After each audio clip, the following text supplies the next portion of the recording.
Hello friends, how are you all? So in our previous class we have studied about accounting equations कि equation के कुछ rules and regulations होते हैं उन्हें कैसे क्या होती है वो और कैसे equations को solve करना है ये हमने देखा है।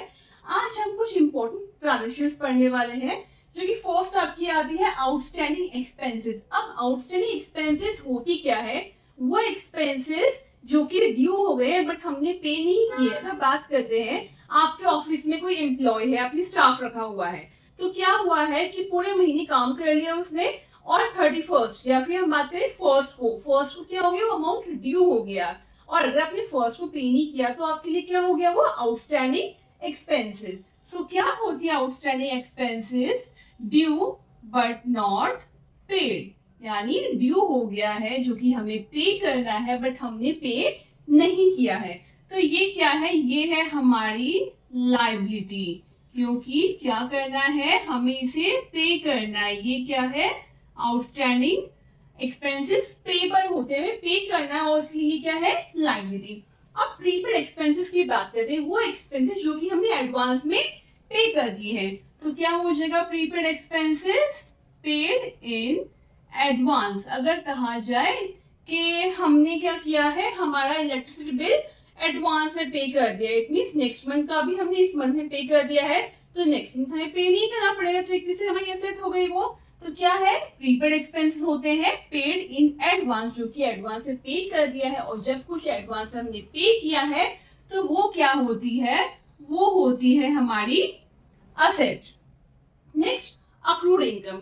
अब अक्रूड इनकम क्या होती है? देखिए, वो इनकम जो कि हमें मिली नहीं है लेकिन हमने कमा ली है, यानी हमने काम कर दिया है बट अभी हमें मिला नहीं है। तो क्या हो जाएगा? Earn but not yet received, यानी वो पैसा हमने कमा लिया है, यानी हमने काम कर दिया। मतलब वही सेम एग्जांपल ले कि हमने क्या किया, पूरे महीने काम कर लिया, हमें पेमेंट अभी मिला नहीं है। एक एम्प्लॉय है, एक स्टाफ है जो कि इसने पूरे महीने अपने लिए काम किया, तो स्टाफ के लिए क्या हो जाएगी? Accrued income. क्यों? क्योंकि उसने पूरे महीने काम कर दिया पर उसे पैसा मिला अभी है नहीं, तो उसकी अक्रूड इनकम हो गई। या फिर हम कहें हमें कोई ऑर्डर मिला है, हमने काम कर दिया बट पैसा भी मिला नहीं है, तो वो क्या हो जाएगी? हमारी अक्रूड इनकम हो जाएगी। सो क्या हो जाएगा? Earn but not yet received, कमा ली है लेकिन अभी हमें मिली नहीं है। तो ये क्या है? ये हमारी असेट है, क्योंकि हमें क्या मिलेगा? पैसा मिलने वाला है, तो रिसीवेबल अमाउंट है ये। और ये क्या होगा? हमारे लिए असेट होगा। Unearned income. अनअर्न्ड इनकम क्या है? वो इनकम जो कि अभी हमने कमाई ली है, हमें कोई ऑर्डर मिला है, हमने और हमें एडवांस में पेमेंट मिल गया है बट काम अभी हमने किया नहीं, तो क्या हो गई है? Unearned income. क्या हो जाएगी? रिसीव्ड इन एडवांस, हमें एडवांस में पैसा मिल चुका है, काम हम अब करेंगे। तो ये क्या हो गई? ये हमारे लिए एक तरह से लाइबिलिटी है। तो ये कुछ इंपॉर्टेंट ट्रांजेक्शन है और अब हम क्वेश्चन करेंगे इससे related. Let's start the question. So question क्या कहता है? Mohit has following transactions, prepare accounting equation. हमें यहाँ करनी है अकाउंटिंग इक्वेशन प्रिपेयर करनी है। क्वेश्चन क्या है? Business started with cash. अब देखिए, बिजनेस जो है स्टार्टेड विद कैश, कितना है? 1,75,000। अब कैश क्या है हमारी? कैश जो है हमारी असेट है, तो हमने यहाँ मेंशन कर दिया कैश 1,75,000। अब बिजनेस स्टार्ट किया जितने अमाउंट से, वो क्या होती है? हमारी कैपिटल भी होती है। तो यहाँ पे 1,75,000 रुपीज हमने यहाँ मेंशन कर दिया। हर स्टेज पे, हर लेवल पे हमें क्या करनी है? इक्वेशन को इक्वल करनी है। सो 1,75,000 is equal to 0 plus 1,75,000. Next is purchased goods from Rohit. So देखिए, सेकेंड ट्रांजेक्शन क्या है हमारी? Purchased goods from Rohit. देखिए अगर यहाँ कैश लिखा होता तो कैश जाता हमारे पास से, बट रोहित नाम मेंशन है, इट मींस ये क्या है, क्रेडिट पे परचेज किया है हमने। अब गुड्स कितने के आए हैं, गुड्स आए हैं 50,000 के, सो यहाँ पे गुड्स ऐड कर देंगे, यहाँ 50,000 ऐड करेंगे, और हमने क्या किया है, क्रेडिट पे लिया है, उधार लिया है, तो ये क्या हो गए हमारे क्रेडिटर्स, और यहाँ हम कर देंगे प्लस 50,000। अगेन इक्वेशन इक्वल करेंगे, 1,75,000 plus 50,000 is equal to 50,000 plus 1,75,000। देख सकते हैं अगेन इस रेशियो में इक्वेशन क्या है, इक्वल है। Next is sold goods on credit to Manish. क्या आएगा, sold goods on credit to Manish. अब देखिए मनीष को गुड्स बेचे, कितने के बेचे हैं हमने, 17,500 की कॉस्ट थी, वो हमने बेचे हैं, और कितने बेचे हैं, 20,000 हमने बेचे हैं। इट मींस यहाँ से गुड्स कितने लेस होंगे, 17,500 गुड्स लेस हो जाएंगे। बेचे कितने में हमने, 20,000 में। अब बेचे कितने में, उधार बेचे हैं, कैश नहीं मिला है। इट मींस जब भी हम सेल करते हैं क्रेडिट पे, तो वो क्या क्रिएट होते हैं हमारे, वो हमारे क्रिएट होते हैं डेटर्स। ठीक है, तो यहाँ पे 20,000 हमने मेंशन कर दिया डेटर्स में। अब गुड्स इतने के थे, बेचे इतने में, तो क्या हो गया, प्रॉफिट, और जो भी प्रॉफिट होता है उसे हम क्या करते हैं, कैपिटल में ऐड कर देते हैं। सो ये जो 2500 आपका अमाउंट है वो हम कैपिटल में यहाँ ऐड कर देंगे। अगेन इक्वेशन इक्वल करेंगे, 1,75,000 प्लस 32,500 प्लस 20,000। ठीक है, देन 50,000 अभी क्रेडिटर्स हो जाएंगे, और यहाँ पे 1,77,500 हो गया आपका कैपिटल।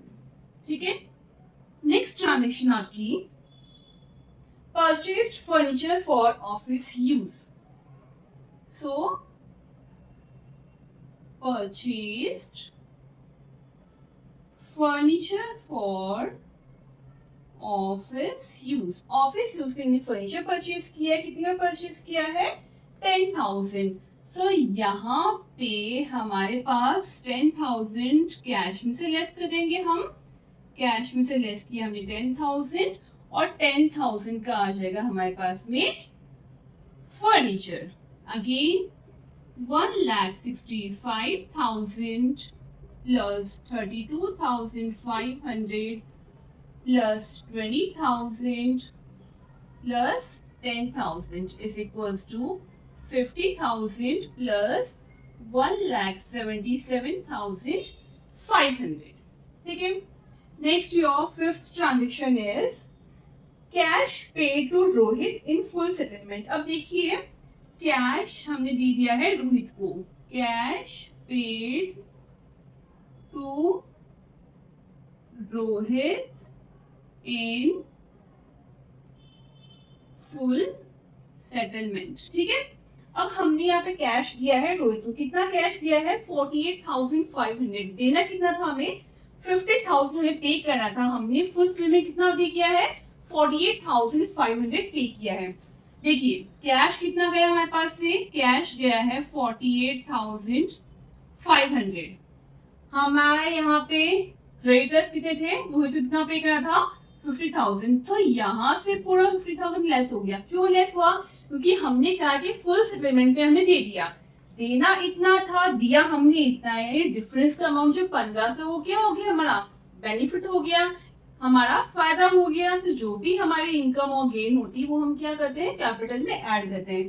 तो ये 1500 पे हम कहाँ ऐड कर देंगे, हमारी कैपिटल में ऐड कर देंगे। ठीक है, तो लेस करेंगे कितना हो जाएगा, ये 500 इधर,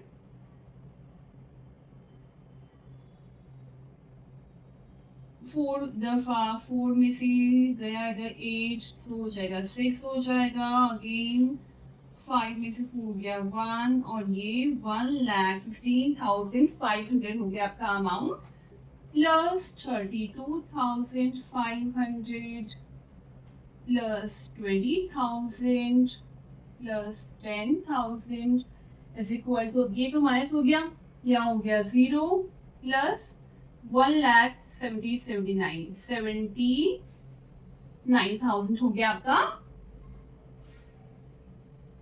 कैपिटल। ठीक है, then your 6 point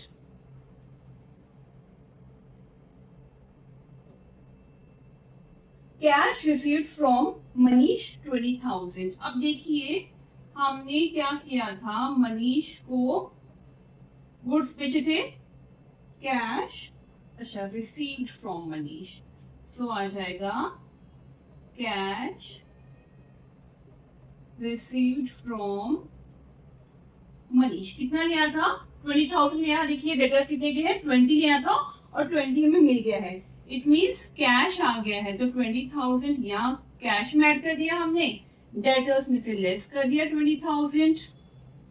so again आपकी इक्वेशन 1,36,500 प्लस 32,500, ये डेटर्स खत्म हो गए आपके, plus 0 plus 10,000 is equals to 0 plus 1,79,000।